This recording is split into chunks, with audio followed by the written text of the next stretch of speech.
makahuli na sana tayo ng malaking karpa. Ako manon, butas ang ating dala. So tingnan nyo ang kulay ng mayan na to mga bro. Ito yung bagong tilapia na naman dito sa lawa ng Laguna Lake. Ayan, ang tawag sa kanya ay mayan. Yan. So yan ang huli natin.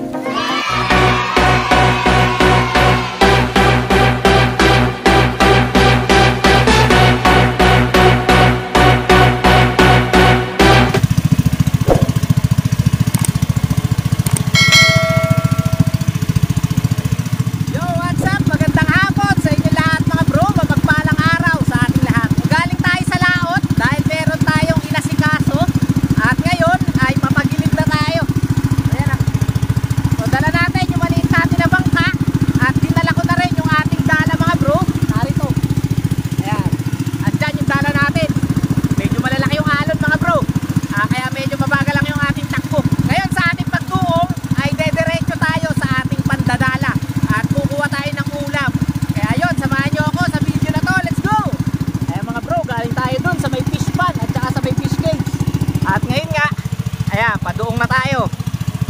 Doon tayo pupunta sa may tangos.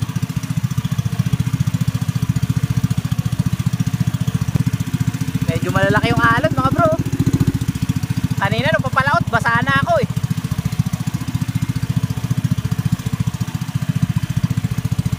Pag ganito naman mga bro, na panahon ng habagat, yung ganyang hangin at saka alon, hindi pa yan masyadong delikado para sa atin. Kahit gamitin natin itong maliit natin na bangka. Matatag pa rin tayo kahit may alon, kahit ang gamit natin ay maliit na bangka. Ayun nga lang mga bro, kailangan mag-ingat lang. So hindi tayo pwedeng magpabilis ng takbo dahil siyempre baka masalwakan tayo ng tubig, ng alon. Doble ingat na lang. Pero pagka yun talagang may unos at saka namumuti ang alon, sobrang lalaki, kailangan na natin gamitin yung isa nating bangka na merong ating. Ganitong panahon talaga mga bro, yung mahirap sa atin bilang isang mangingisda. Kasi talagang tuwing hapon lumalaki yung alon, pagka umaga naman yun medyo kalma, kaya doon tayo nakakapagtrabaho. Kanina lang hindi ako nakapalaot ng umaga dahil sumakit yung katawan ko. Naglaro kami ng basketball kagabi at napata tayo sa basketball. Ayun mga bro, medyo malapit na tayo at yung bangka natin hihilahin uli natin doon. So tara. Hala, may anahaw pala. Mababangga pa natin ang anahaw ay kawayan. Delikado yung mga bro. Mga ganun. Alright, kita-kits na lang mga bro. Sa spot. Kaya mga bro, yung ating bangka ay tinali muna natin dun sa may patuto ng Skylab ng Dulong. Hindi na natin siya hinila. Dahil baka biglang lumaki yung alon para mas mabilis din tayo makaalis pagka yung inabot tayo ng unos. Kasi gaya na sabi ko, pagka gantong hapon nga mga bro, pabigla-bigla ang panahon, biglang umuunos. Kaya kinakailangan, naka-ready tayo doon. Ayan, kaya tumalo na lang ako kanina. So maaga akong pumunta ngayon mga bro at nangisda dahil ako lang ang tao sa bahay namin. So si nanay at si tatay kasi umalis. Syempre, kailangan nating agahan yung ating pangingisda dahil tayo rin ang magluluto. Maisingit ko lang sa mga nagtatanong, meron kasi ako nabasa dati mga bro, medyo matagal na naman. So sabi niya, bro, hindi ka ba nagsasawa sa tilapia? Lagi na lang tilapia ang iyong hinuhuli at ang iyong ulam. So mga bro, hindi naman araw-araw talaga tilapia ang ating inuulam kasi pagka gano'n naman mga bro, baka naman sobrang taas na uric acid natin ngayon, di ba? Pero sa totoo lang, siguro parang araw-araw siya, pero hindi naman umaga tanghali hapon. So ibig sabihin pwedeng umaga magtitilapia tayo, tapos sa susunod gabi o kaya tanghalian tilapia naman. So basta sa isang araw siguro hindi tayo nawawala ng ulam na tilapia. Katulad kasi natin na mangingisda mga bro, dito kasi sa Talim Island talagang mahirap ang hanap buhay. Hindi mo kailangan mamili talaga ng ulam, lalo na pagka yung ang kinikita mo naman ay sapat-sapat lang. So syempre dun ka sa makakatipid kayo, di ba? At ito yung tilapia, dahil alam niyo naman ang presyo ng tilapia dito, napakamura na ngayon mga bro. So yung mga native na tilapia o yung original kung tinatawag natin, no? Nasa ano lang yata ang kilo, 20 pesos pataas. Tapos itong mga arroyo naman, nasa 10 piso, minsan 5 piso pa. Diba sobrang baba mga bro, tayo naman, hindi naman natin binibili yung isda. Hinuhuli lang natin, talagang ano lang, pawis lang ang ating puhunan para tayo makakuha ng pang-ulam. Basa na tayo dahil tumalon nga tayo. So ganun din naman, babasa rin naman tayo kasi magdadala nga tayo. Tayo man yung magsombrelo. Tapos ilabas na natin yung ating dala. Ayan, binalot ko dito yung ating dala. Ayun, habang tayo ay nag-aayos ng ating mga gamit, shoutout nga pala sa mga bago natin na subscriber. May mga nabasa ako kahapon sa comment, may mga bago na naman tayong subscriber. Welcome na welcome po kayo dito sa Talim PH at sana po ay mag-enjoy kayo sa inyong panonood sa ating mga pangingisda dito sa lawa ng Laguna Lake. Pamimingwit, pandadala, ano pa ba yung ginagawa natin? Minsan nagbe-bait cast tayo, pamamante, ayan. Tapos skylab. O minsan, ibinablog din natin pagka may mga nagpapapukot dyan o nag-harvest ng mga palaisdaan. Kaya yun, sa mga bagong pasok dito sa ating channel, yan po mai-offer sa inyo ng Talim PH. Ang mga mapapanood nyo po sa channel na ito ay tungkol po sa mga pangingisda dito sa lawa ng Laguna Lake at sa buhay dito. Yan, kunin na natin ang ating dala. Yan. Basa pa mga bro. So halatang ginamit kahapon. Nagdala kasi tayo kahapon mga bro.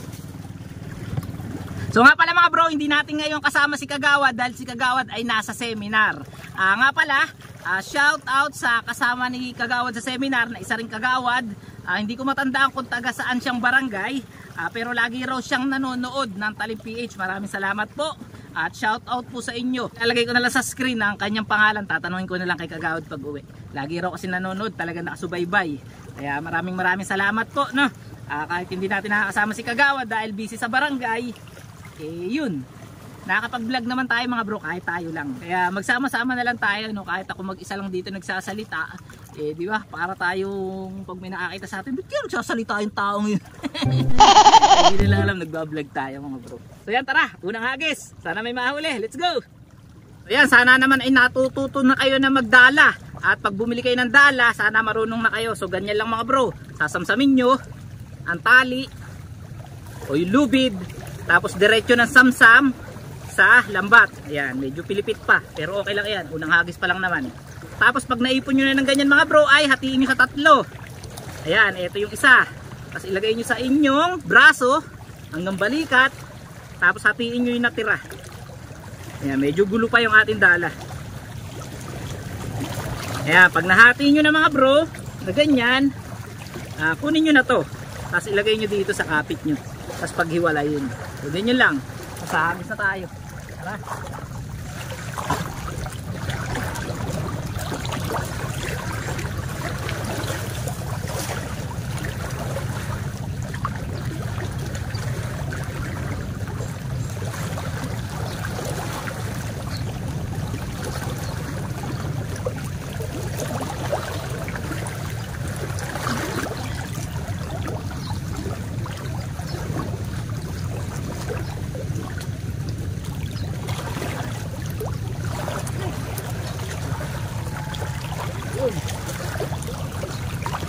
Mga bro, sumabit sa malaking bato.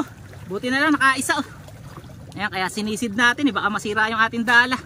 Buti na lang nakaisang malaki. Ayan, arroyo. Tingnan natin.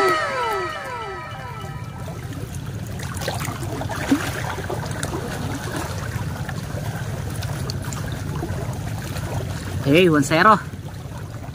Dito natin ilagay muna. Wala tayong dala na lagayan mga bro. Tapos ito mga bro, nakahuli naman tayo ng kakaibang tilapia. Yan. Kawalan na natin. Tara, lipat tayo. Naman tayo sa kabila. Sumampay sa bato mga bro. Kala ko nga wala nang huli. Buti may huli pa.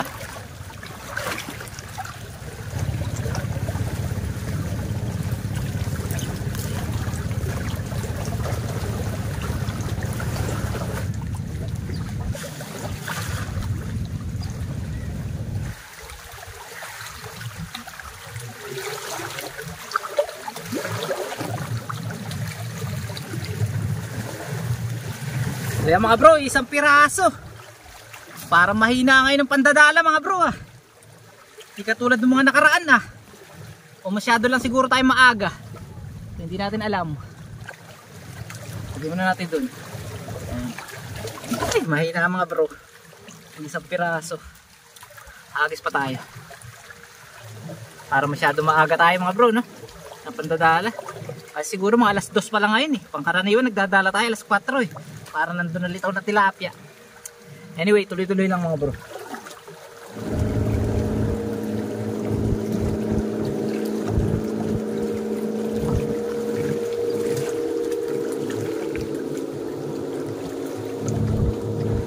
A few moments later.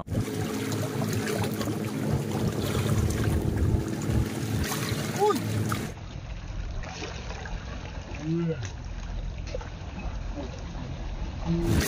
Uy! Laking karpa! Sayang!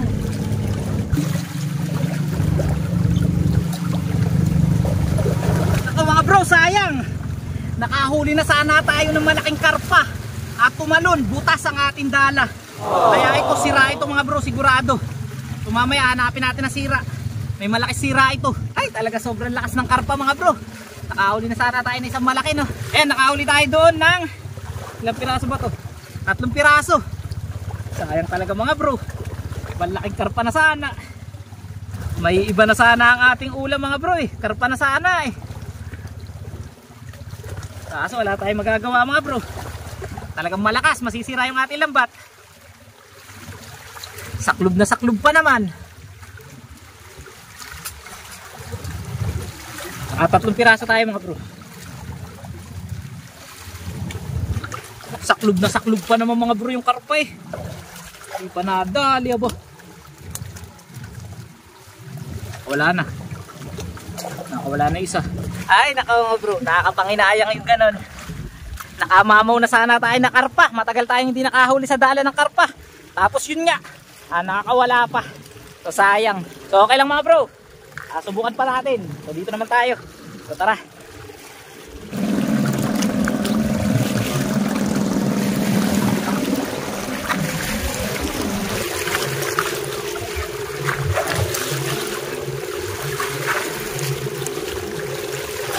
So ayan mga bro, naka2 piraso tayo. Eto. Ayan. So isang tunay, original, isang arroyo. So yun, tanggalin muna natin. So mga bro, sobrang init. Baka mag-overheat na naman yung ating cellphone. Cut video muna tayo, no? So i-update ko na lang kayo maya-maya pagka tayo ay nakahuli pa. Sayang talaga, nanghihinayang ako doon sa karpa. Hindi ko yata makakalimutan yun. So okay lang. Ganyan talaga ang pandadala. So yung cellphone natin, lagay muna natin dito sa ilalim. Para sa lilim na. So yan mga bro, nakahuli tayo na medyo maganda-ganda ron. Ito. Ay, natanggal yung isa. Wow! Siguro mga 5 piraso. Okay na rin mga bro. Tapos meron tayo nahuli na magandang kulay na mayan. So tingnan nyo ang kulay ng mayan na to mga bro. Ito yung bagong tilapia na naman dito sa lawa ng Laguna Lake. Ayan. So ang tawag sa kanya ay mayan. Tilapia nenus. Oh, kung mapapansin nyo mga bro, kulay orange ang mga tagiliran niya. Tapos meron siyang guhit na itim dito. Ganda. Pero ito mga bro, kung aalagaan nyo sa aquarium, hindi pwedeng samahan ng ibang isda kasi matatapang to. So ito nga, kumakagat nga to sa ano mga bro sa soplur Nung sinubukan namin sa may barangay Kinagatan, nagcasting kami doon. Nahuli natin yung mga ganito sa sa soplur. So nahuli siya. Ayan.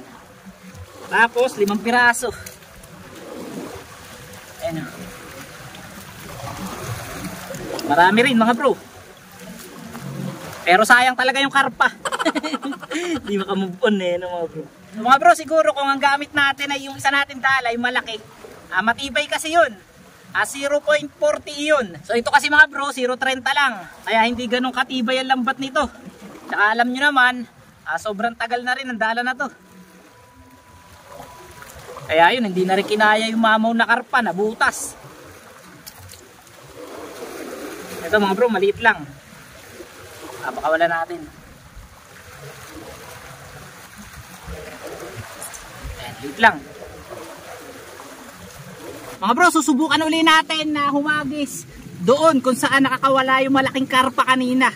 So baka kasakali bumalik, di ba? Baka meron siyang bahay doon na binalikan niya after niyan tumalon. Nailap na kasi yung mga bro, tumakbo na yun. So tingnan lang natin kung makakahuli pa tayo doon kahit kanina hinagisan na natin.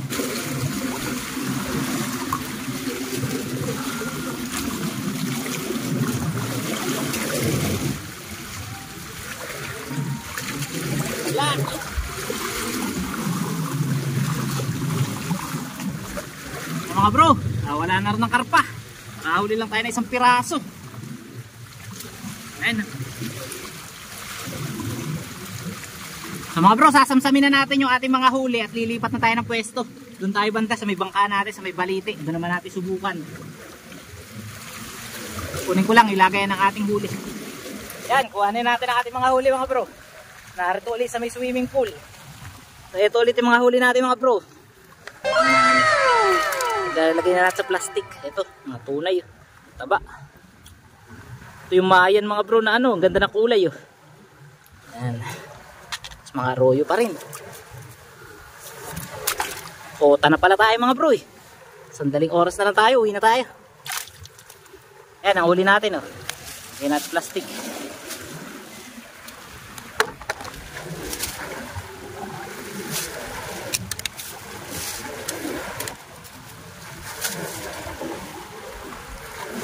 Halos isang plastic na. Siguro mga 2 kilo mahigit. Ayos.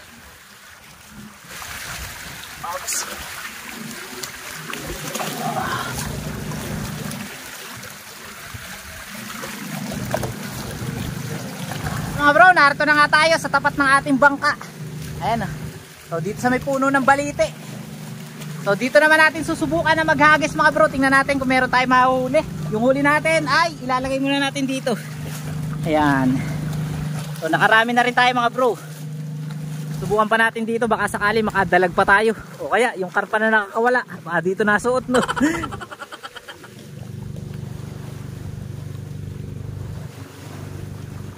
Mga bro, negative tayo dito.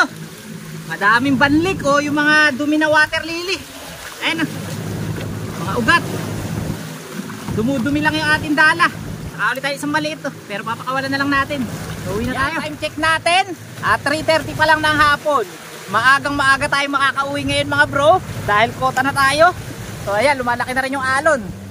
Kaya kailangan na talaga nating umuwi. So yun nga, sa sandali na pandadala ulit natin, marami ulit tayo na huli. Meron na tayong pang ulam. At yun nga, sayang talaga kanina yung malaking karpa. Kung nahuli sana natin yun, maganda-ganda sana yung ating vlog dahil meron tayong mamaw na nahuli. Anyway, nakuha na naman natin ng video yung pagtalon niya. So ganda no? Talagang kitang-kita nung tumalon mga bro eh. So nakita ko na rin yung nagisira mga bro para mga ganito kalaki sa ating dala. So isipin nyo na lang kung gaano kalaki na karpa yun, di ba? So estimate ko nga mga bro kanina, mga 2 kilo siguro, mga ganon. Sige na, isali na nga natin para makita nyo mga bro. Yan. So yan ang huli natin. So may mga arroyo pa rin. Tapos may mga tunay, original. Yan. Tapos may isang mayan. Mga bro, dito ko na lang muna siguro ulit tatapusin ang video na to. Maraming salamat sa inyong lahat. At kung hindi ka pa nakasubscribe mga bro, mag-subscribe ka na sa ating channel. I-like mo na rin ang ating video. At kung sinisipag-sipag ka, pwede mong i-share ang ating mga video. Hanggang dito na lang mga bro, magkita-kita pa tayo next vlog. Happy fishing sa inyo lahat at bye-bye!